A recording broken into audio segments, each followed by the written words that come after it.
Hi students, welcome back to Digestion in Humans. Okay, so the earlier video we went through ingestion in mouth itself, the esophagus, the stomach, and why accessory organs are called as accessory organs. Alright, so let's start with your accessory organs first. We will look at the liver, followed by the pancreas. Okay, so the liver is actually a very important organ because it not only helps in digestion but also in a lot of other components which we will see later on.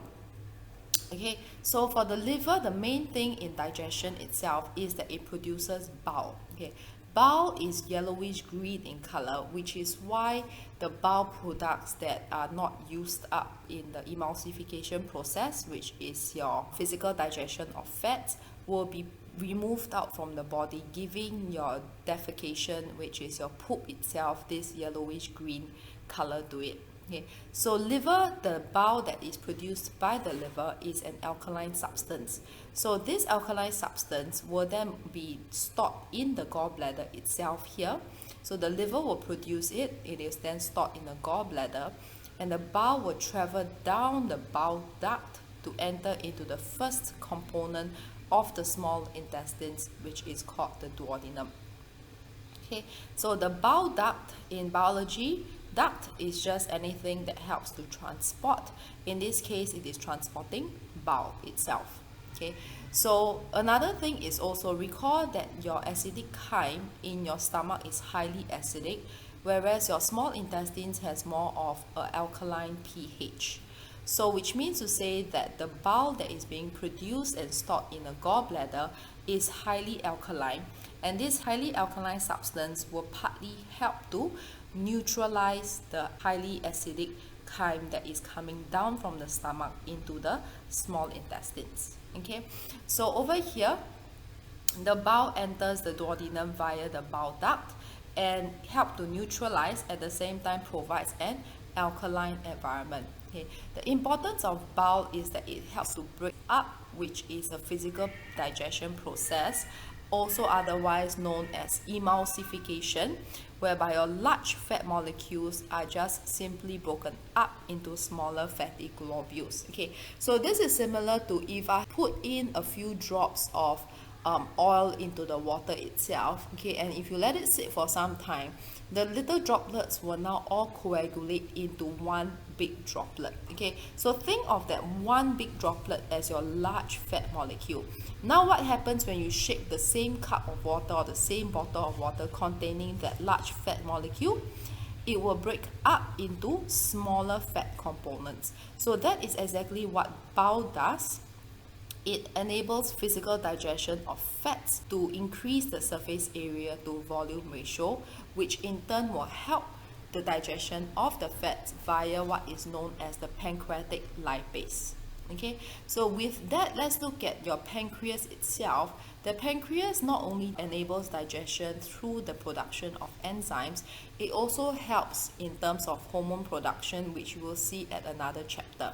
Okay, so of course this will be two different areas of the pancreas.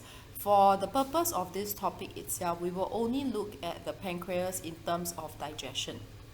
Okay, so pancreatic juice itself will contain not only the enzymes, but it will also contain sodium hydrogen carbonate, which will further help to neutralize the acidic chyme that is produced by the stomach, enters the small intestines via another sphincter, which is called the pyloric sphincter.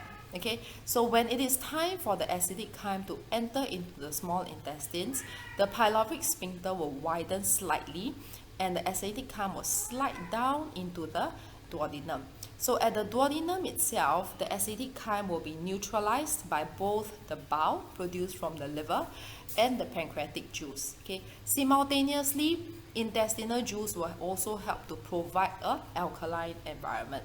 Okay, so in the pancreas, it will contain all these enzymes. Okay, so you will have pancreatic amylase, pancreatic lipase, and trypsinogen.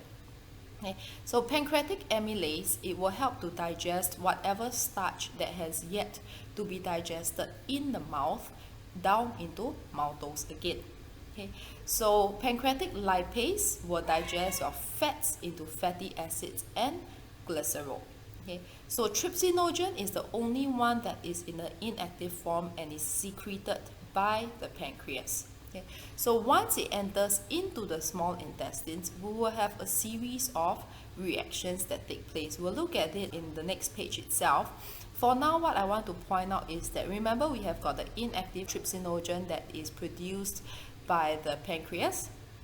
So when this inactive trypsinogen enters into the small intestines, there is an enzyme called enterokinase in the small intestines. Okay, so this enterokinase in the small intestines will activate my trypsinogen to the active form trypsin. Okay, do not mix up trypsin with the pepsin that is in the stomach. Okay, they are two different components, even though they digest the same proteins.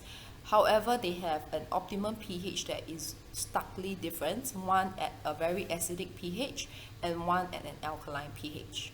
Okay, so let's go below to look at your small intestines. Okay, so your small intestines have the main bulk of the digestion. So what you will notice is that before it enters into the small intestines, there is absolutely no chemical digestion of fats at all. Okay, before the small intestines, only carbohydrates and proteins has been digested by the mouth and the stomach respectively.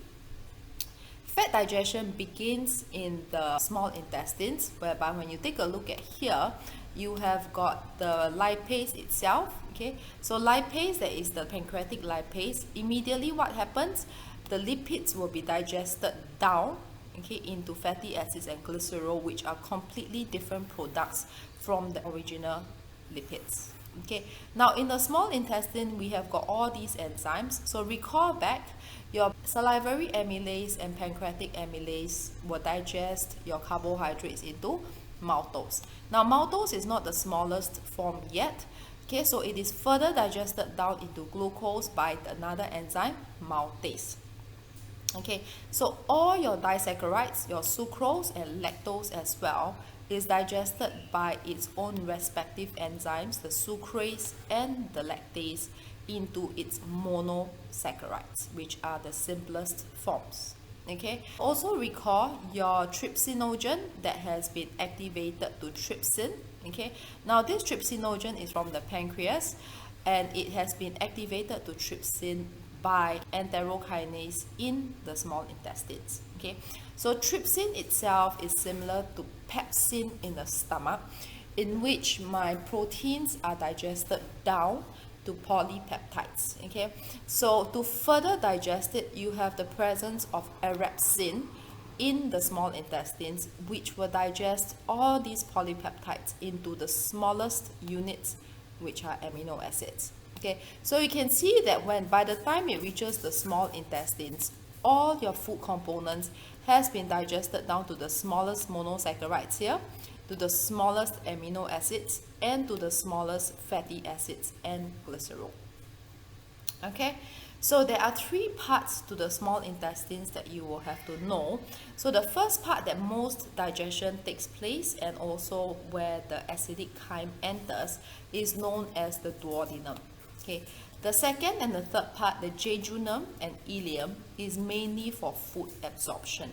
Okay, so in the jejunum and the ileum itself, most of the food absorption takes place in the ileum due to the characteristics that the ileum has. Okay, so the next part of the video lecture will be going through the parts of the small intestines. Thank you for watching this video.